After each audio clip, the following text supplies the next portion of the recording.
Namaste, welcome back to My Health Yoga's 365 Days of Healing. Today I'm talking about words of affirmation and how we can manifest healing with how we speak. So at My Health Yoga, we talk a lot about metaphysics, and in fact, every word which we speak metaphysically will have a reaction in the world around us. Our physical body responds to our words. The world around us is created according to our internal and external dialogue. So that means the words that we think up here and the words that we say vocally in discussions with other people, and even words that we just mumble under our breath. It's almost like every thought which we express verbally as language becomes our reality. So in terms of healing, it's so important that we reflect on how we speak. Years ago, I read The Four Agreements by Don Miguel Ruiz, and this book truly changed how I approach everything from my healing work as an acupuncturist and yoga teacher to my business relationships, personal relationships, and I had astronomical results from changing my language. It takes discipline because our language is so habitual.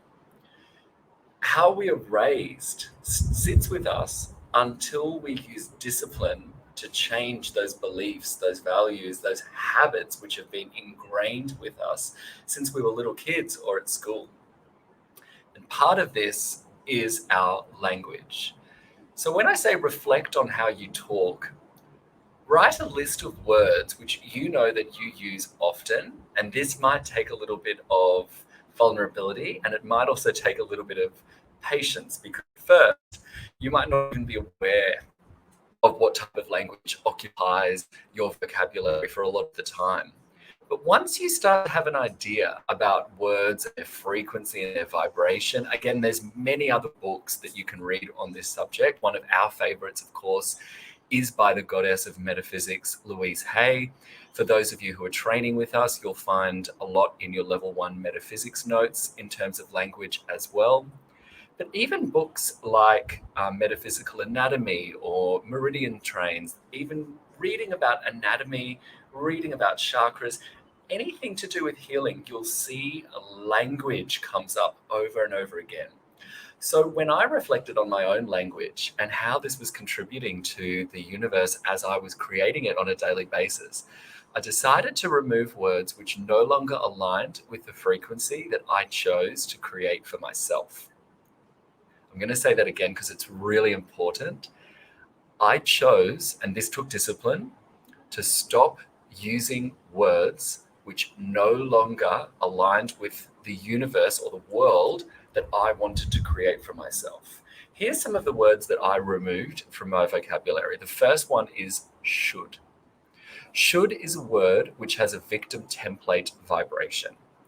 Should is obliged, so I felt obliged to, or pressured to, or I feel guilty if I don't, or this is something which I know would improve my life, but my limiting beliefs and self-sabotage are going to hold me back.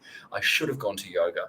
Oh, I should have just gone for a walk. Oh, I should have said no and I shouldn't have gone out, or I should have done this, I should have done that. I removed that word, and therefore I removed a whole vibrational template which was holding me back. So if we don't use the word should, what would we say? I chose to stay at home instead of going to yoga. However, in the future, I'll make a better decision. That's fine, but remove the word should. What's another word? Anything negative I chose to release. So words which vibrate as a template of complaining or gossiping. Now this one takes practice, and it sneaks up again and again with me because of childhood and teenage years, and it's just a common language template when we find ourselves slipping into what I call background conversation. So if I'm talking about someone behind their back, not to their face, that to me is a template which I no longer align with. So I recognize it and I remove those words. Anything negative about myself was one of the most important things that I removed from my language. So, my back's giving me agony today, or, oh my God, this is the worst headache ever, or, oh my God, I'm in the worst pain, or even diagnosis can be attached metaphysically. I have IBS. My anxiety gets bad when this happens. He made me really, really angry. She made me feel really upset. So a lot of that is victim template, because we're saying, this is how my body is reacting, and I'm owning it. I'm choosing to keep it within my metaphysical frequency. Now, this isn't easy to do, but it's worth doing. It's just like starting a yoga practice. It involves reflection. It involves you sitting down with yourself and making a list of your language and what words you want to use more of and what words you want to use less of. So now, what kind of words do you think would vibrate the most with a healing template? This is 365 days of healing. So what kind of words would vibrate the best? Words like peace, joy, love, healing, acceptance, positivity, abundance, courage, vulnerability, authenticity. I could go on and on. And the reason it's easy for me to roll these off my tongue, I haven't written down a list, is because I chose to incorporate these more and more. And so when someone says, how are you?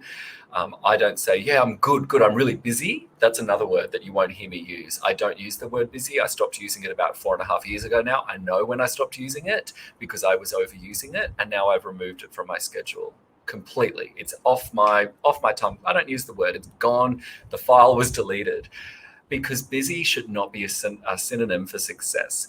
Busy to me says that you've overcommitted and you're unorganized, particularly with your priorities and your values.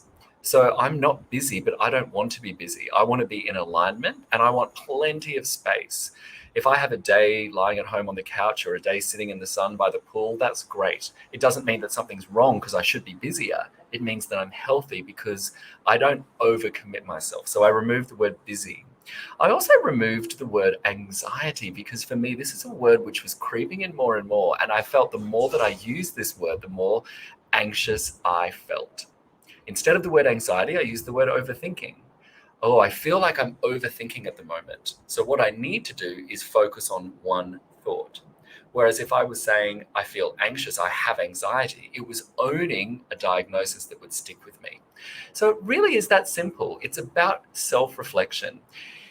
If you're in the habit already of meditating on a daily basis, this will be easier for you. But if not, take a moment, at least for today, to sit down and think about what kind of language you're speaking.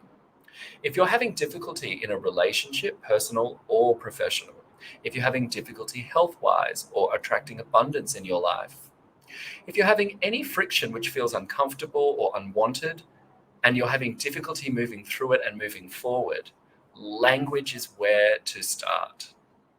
I am whole, I am healing, I am loved. I hope you enjoyed our chat today about metaphysics and language. And I encourage you now to write down your own affirmation for the 365 days of healing. Again, you can find more about language and metaphysics in your notes if you're training with us, or make sure you're following us on Instagram and Facebook, because all of the posts which we put up will always be spoken with words of affirmation and healing. Keep up the 365 days, everyone, and I'll see you again soon. Namaste.